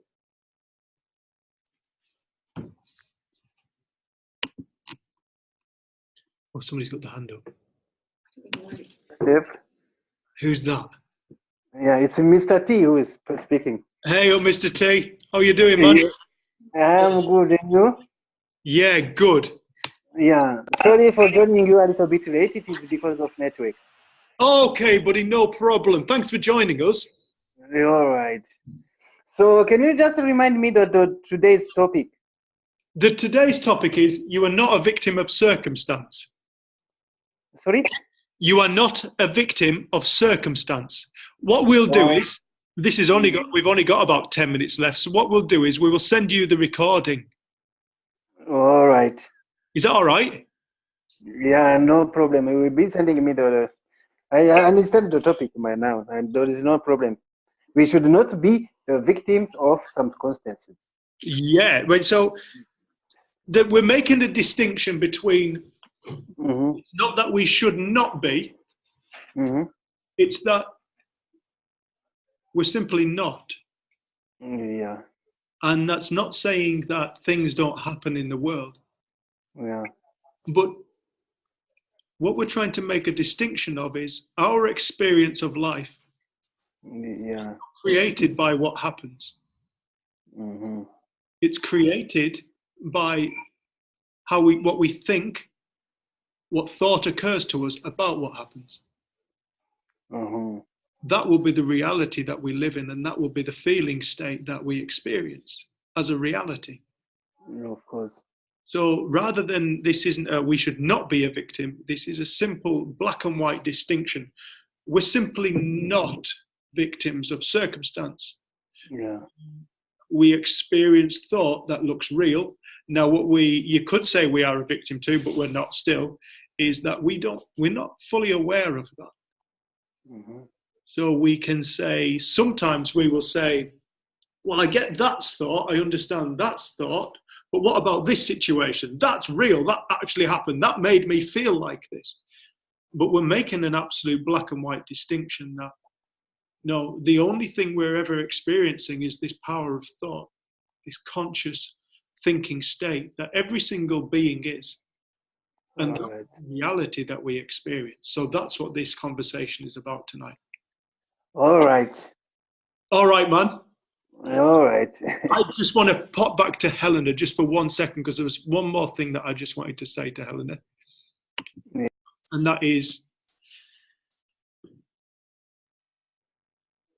I don't want this to come across like me personally, that I'm dismissing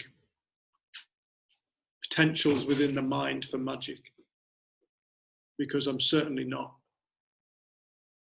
If there was one thing that I remember when I can't think my way to the state that completely changed me. I can't go to it at will,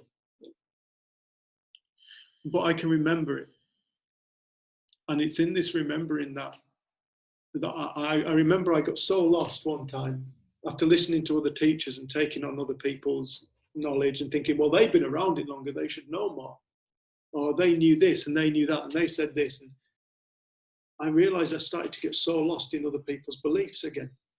And then one day it was on a Via Ferrata, do you remember, in Switzerland, and we were 800 meters up at this 1,000-meter Via Ferrata. It was awesome, and there was us, me, Jen, and Lise going up this Via Ferrata. And you and Mum and Dad were in the cafe watching us with binoculars, and The insurance policy. I remember just being hit by all this insight, and I was getting blown away. I was like 800 meters up on this sheer cliff face.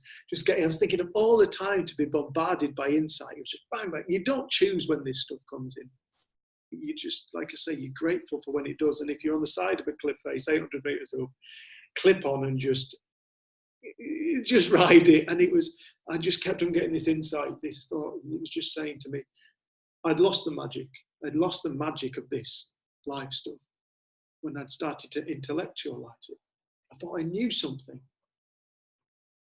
And then the magic died, this feeling of magic and awe died. And all of a sudden I was getting hit by this insight, and it was just saying, go back to that moment. Go back to that moment. And what was in that moment of when you woke up?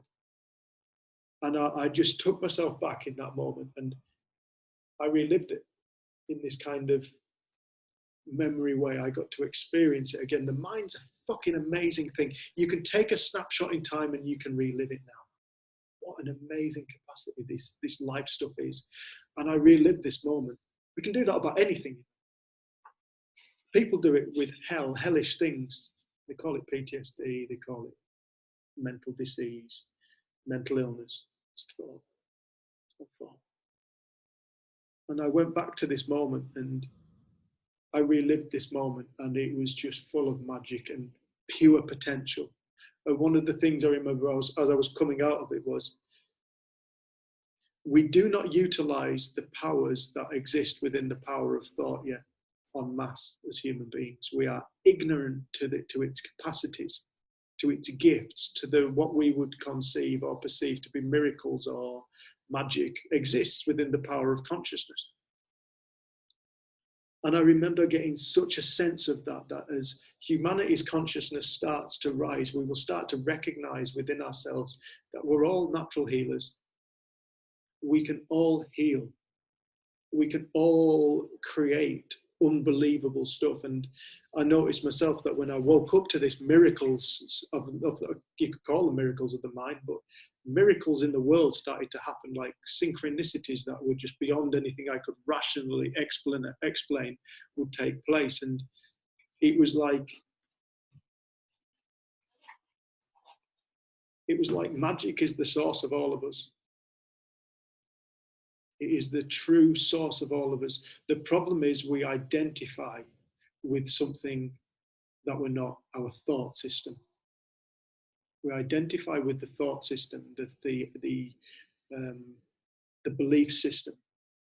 We identify with the intellect.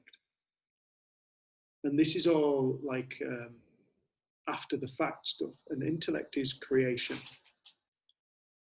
But there is this source of creator. And so I just want to make that clear that I'm not somebody who, I mean, we've worked with people, somebody quite recently who very much talks about thought creates feeling, and somebody asked about what about clairvoyance? And they said, oh, well, clairvoyance doesn't exist. I totally, 100% disagree with that statement.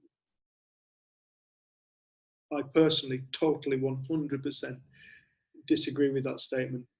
I believe that consciousness, like I say, consciousness has gifts that most people are unaware of, but some people are.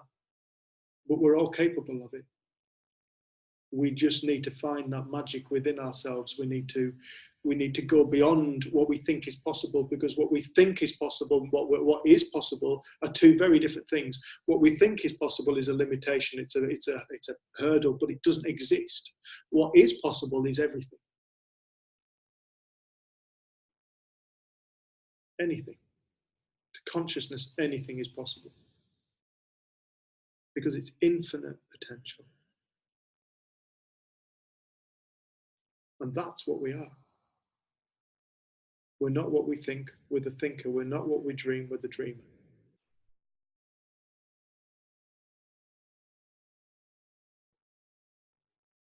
So I just wanted to make that distinction, Helena, because I realised just on reflection that it might have sounded like I was dismissing intuition, because I'm not. I'm certainly not.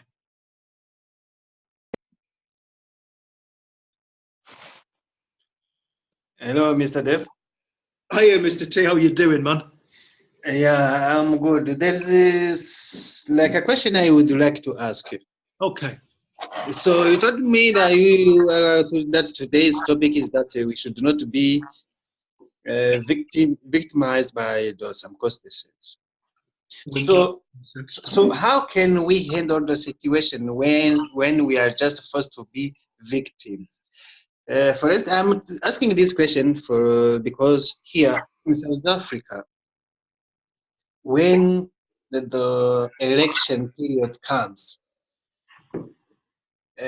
most of foreign people are victim of elections because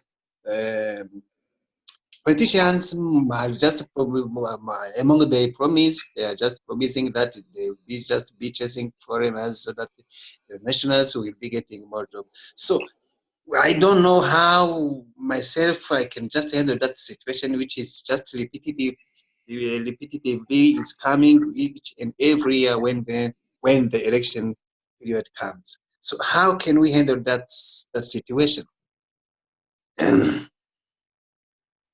Do you mind if I ask you a question? Sorry? Can I ask you a question? Yes.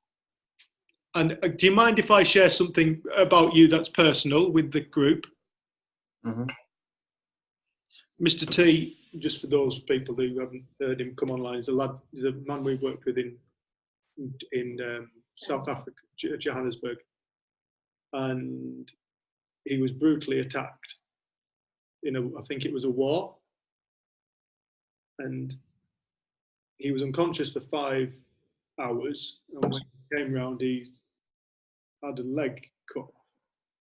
So he's on crutches, so people have cut his leg off.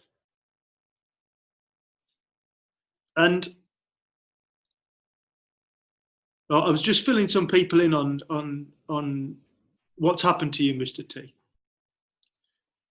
But I was just talking to, just explain to people in the group about who you are. And what I love is when you meet you don't act like a victim of your past, the circumstance that life has brought to your table. When we meet you, you have always helped us help people. You've translated from English to French for what's it called? Ibrahim. And you have what could, from the outside to the majority of people in the world, have been through the worst suffering you could possibly imagine. People can't comprehend losing a leg in violence. And then it's interesting because that's not the question that you want to talk about. You want to talk about elections. And no, I didn't want to talk about the election, but it seems that each and every year when the elections comes here in South Africa, it seems most of foreigners are just victimized by those elections. Because politicians are promising so many things, and then the nationals, South African nationals, most of them are just coming, demonstrating, and killing foreigners. So it seems that sometimes when the elections, although we don't wish to be in those troubles, but we are just forced to be victims of those elections circumstances.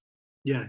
And it is somehow very difficult to maybe to protect yourself, because it is things which will be happening when the times comes, and it seems that even the politicians will be even promising the things they will not be able to be fulfilling, and then which means it will be like a habit to be victim of South African elections.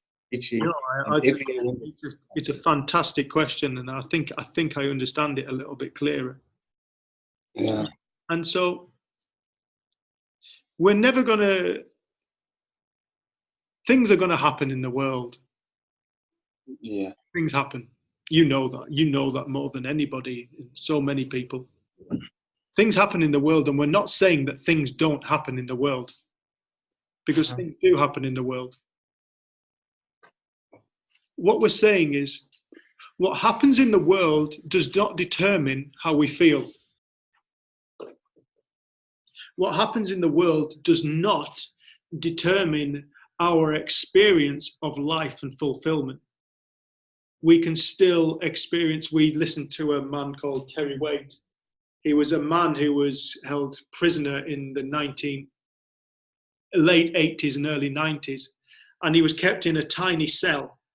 And he speaks about in his book how he was chained to the floor for day upon day for 4 years, 5 years? 4 years. And he was threatened to be shot, and he was starved, and he was beaten, and for 4 years he was held as a hostage. And in his book he talks about how he went through all these different experiences, how sometimes he found peace with where he was at, and sometimes he found himself going into these states of consciousness, he described it, where he would start to question everything, like, what is this life? Where is it? What's taking place? And yet he was tied to the floor, and he had never moved. In the dark, so much, yeah, in the dark, and he was blindfolded. And so it points to something very specific, that there isn't a circumstance in the world that determines or creates our experience. Our experience being our experience of life. There is no circumstance, when I say circumstance, I mean thing that happens in the world that creates our experience of life. So therefore, we cannot be a victim of that circumstance. The feeling of feeling victimized is a feeling state. To feel victim is the feeling of victim state. When we're feeling empowered, we're not feeling victimized. So we have to then take a look at, well, where is this feeling of empowerment or this feeling of victimization taking place? And so any feeling logically has to be within us. Has to be. And so then we have to start to look at, well, why do we feel what we feel? And it's an interesting thing to ponder, because when you start to ponder it and you really have a good hard look, you'll notice that your feeling states change with your thinking states. As your thinking changes, so does your feeling state. And as your thinking and feeling state, so has your reality changed. So what we're truly experiencing is not the circumstance, because we cannot directly experience the circumstance. We experience the circumstance via our mind. And our mind changes. So this isn't saying that things don't happen in the world. Things certainly do happen in the world. But the experience of it isn't coming from the circumstance. It is coming from our mind. So starting to get a deeper appreciation for that point, you start to realize that this is the only thing that's ever happening. And it's such a beautiful thing to fall on something which you can absolutely rely upon, because from that point, you can go anywhere in the world.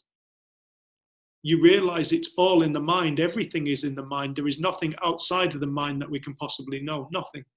You can't even know this conversation outside of the mind. It's all in the mind. Whatever we think about this conversation will be our reality. And it will appear real. Because the mind creates our reality. That's the nature of it. That's what it does. That's where it takes place. The mind creates all our behaviors. Everything is thought. The whole experience of life is thought. So that's what we're trying to shine a light on today, because with this conversation, because to illuminate this point, to see it, is the greatest gift that anybody can ever see. Because they will realize that there is no circumstance which they are actually a victim to. And they will realize that that individual who wakes up to this will realize that they can truly handle anything. There is nothing in life that they can't actually potentially handle. That doesn't mean that they won't feel like shit sometimes, or they won't feel sad, or they won't feel upset. We're not talking about that. We're talking about the indestructible nature of our mind. It cannot be destroyed because it doesn't exist in the realms of the physical. You can destroy this glass, this cup. You can cut bits off bodies. You can do that to the physical, but the mind cannot be broken. The mind isn't the brain. The brain only functions because of a mind. The heart only beats because there's a power behind it. We're talking about that power. And that's unbreakable. It's undamageable.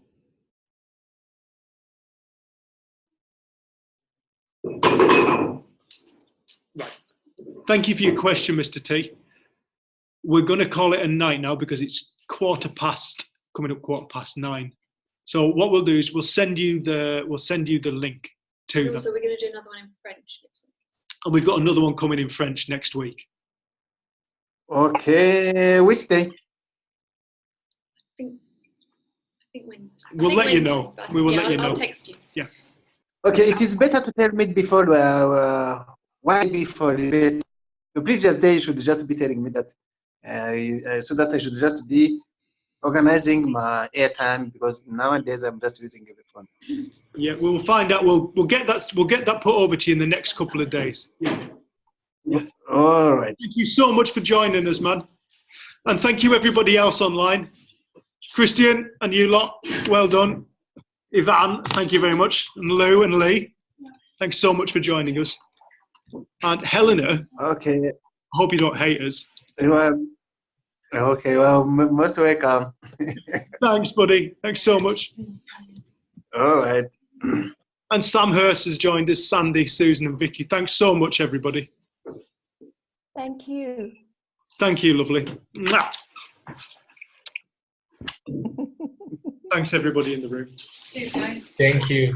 I hate this bit, but anybody who hasn't paid, please can you put £5 in that box just there? And what we'll do is we'll just get everybody to say goodbye. Everybody's keen to go. So everybody say goodbye to everybody online. Bye. All right.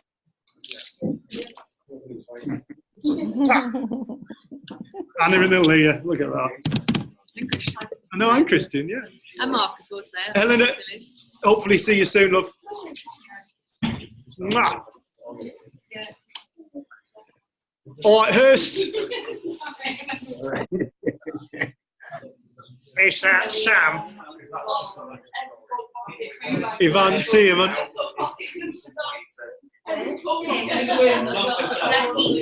Everybody's gone.